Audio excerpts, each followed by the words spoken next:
I'm surprised that this news basically just got shoved under the rug. I'm talking about a specific partnership that SoFi announced recently that it seems like the day it came out, there was a little bit of buzz, but then overall, no one really cares about this news. And that specifically is SoFi's partnership with Lightspark in aiding to international money transfers. So when I first heard this news, I was like, okay, great. You can transfer money internationally. Like, what's the hoopla, right? Why does that matter? And then what kind of changed that for me was recently I just got an ad for a company called Remitly on YouTube. The entire business model is just international money transfers. And let's look at their earnings call.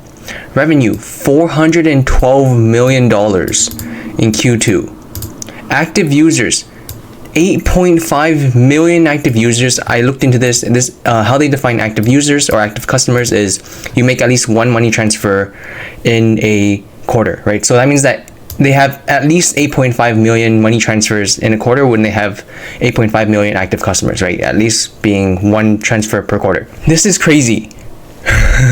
Now I also looked into it that Remitly, they have, I think it was like on average a $45 average revenue per customer, and they have like a 16% margin somewhere here.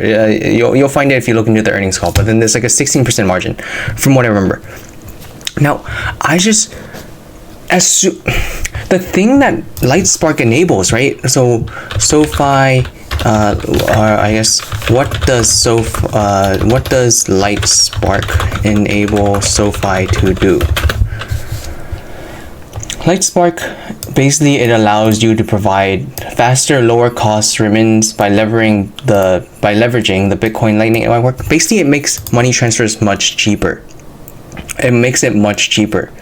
So this is really good because look at this, right? 8.5 million customers, and here they're paying a fee.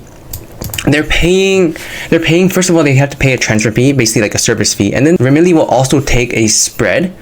So like for example, if the conversion rate of of currency A to currency B is 1 to 2, right? They'll only give you 1 to 1.99 or something like that, right? And they'll take a 5% or like a point however much percent transfer fee or like spread fee, right?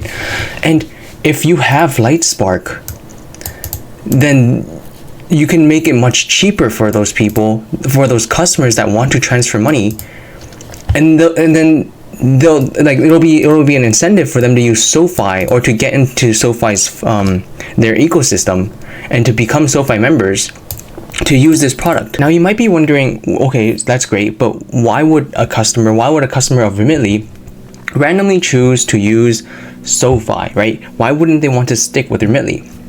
Now the thing that I want to bring to your attention is that Remitly, they don't have like a subscription or a recurring transfer fee or a recurring transfer like capability, right? So you can't just set it and forget it.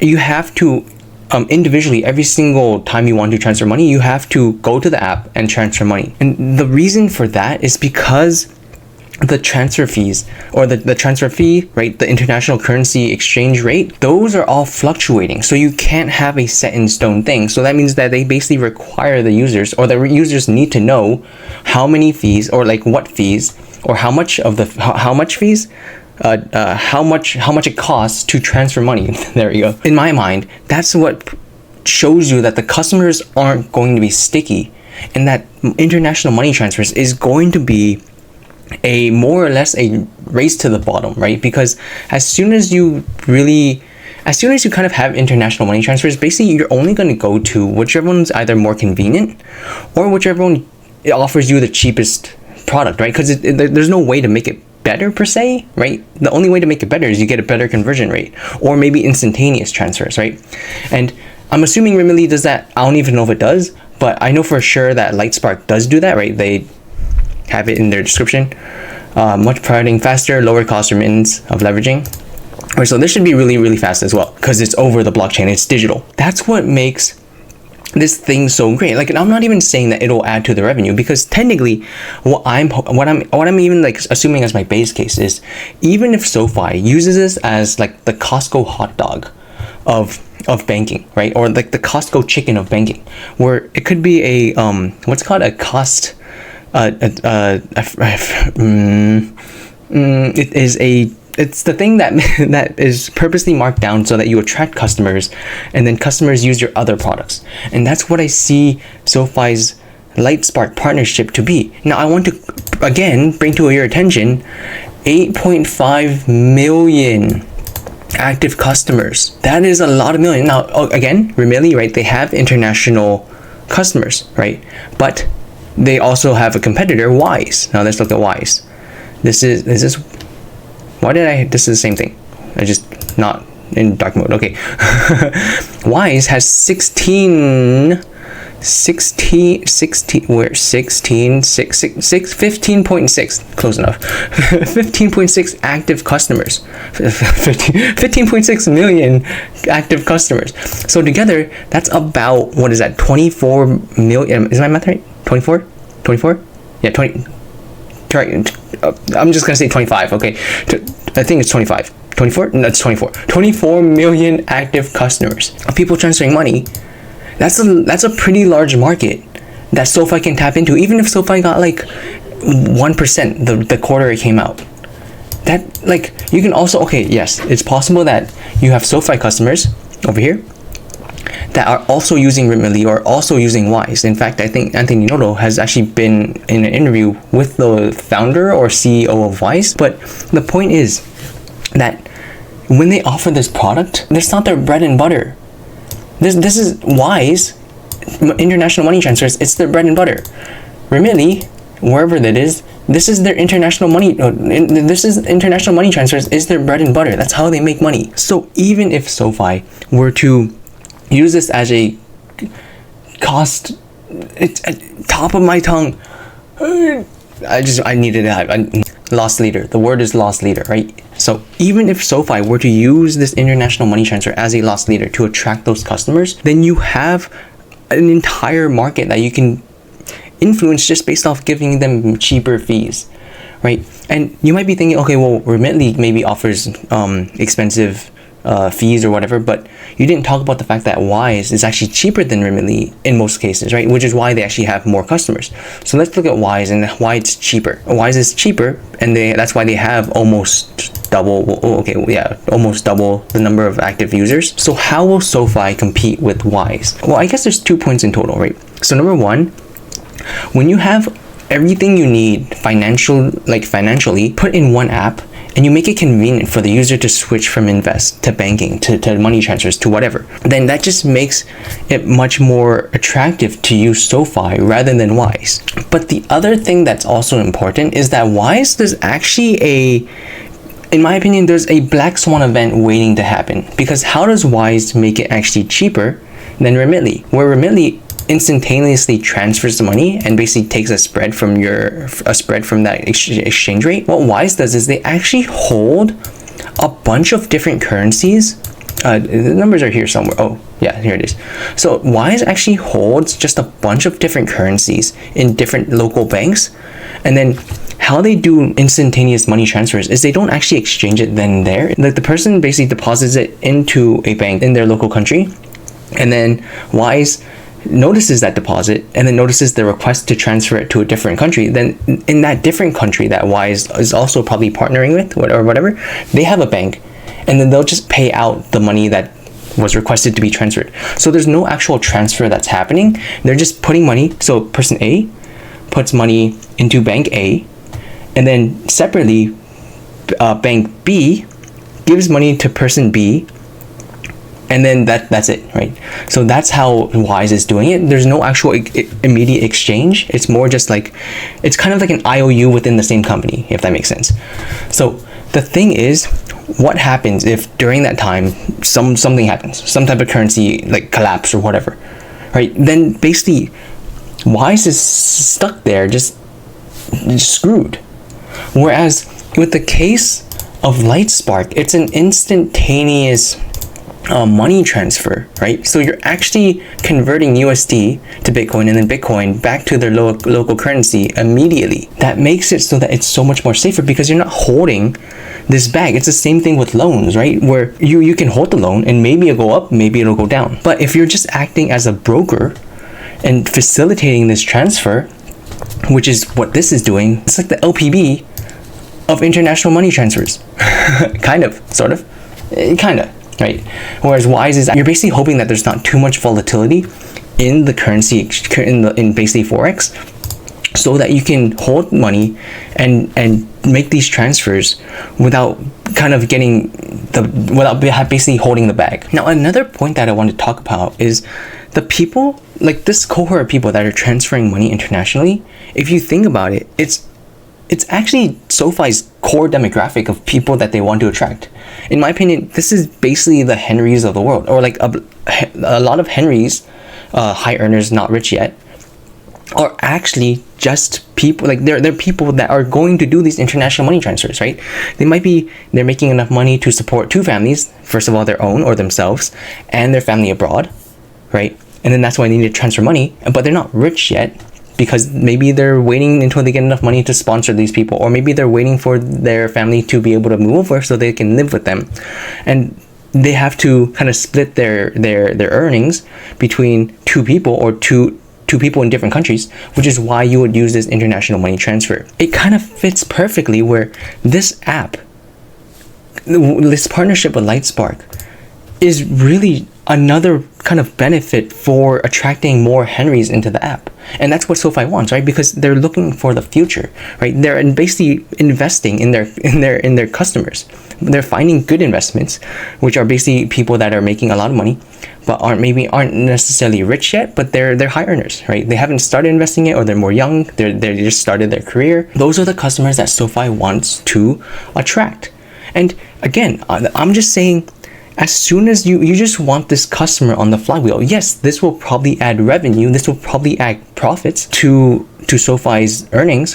But even if it doesn't, what I'm saying is, even if it doesn't, you're attracting these people into SoFi's ecosystem, which, as I said before, members is, in my opinion, the most important thing, because you want to increase members, you want to increase SoFi Plus members, you want to increase products per member, so that basically it becomes exponential in how much money, how much average revenue per customer you get on SoFi.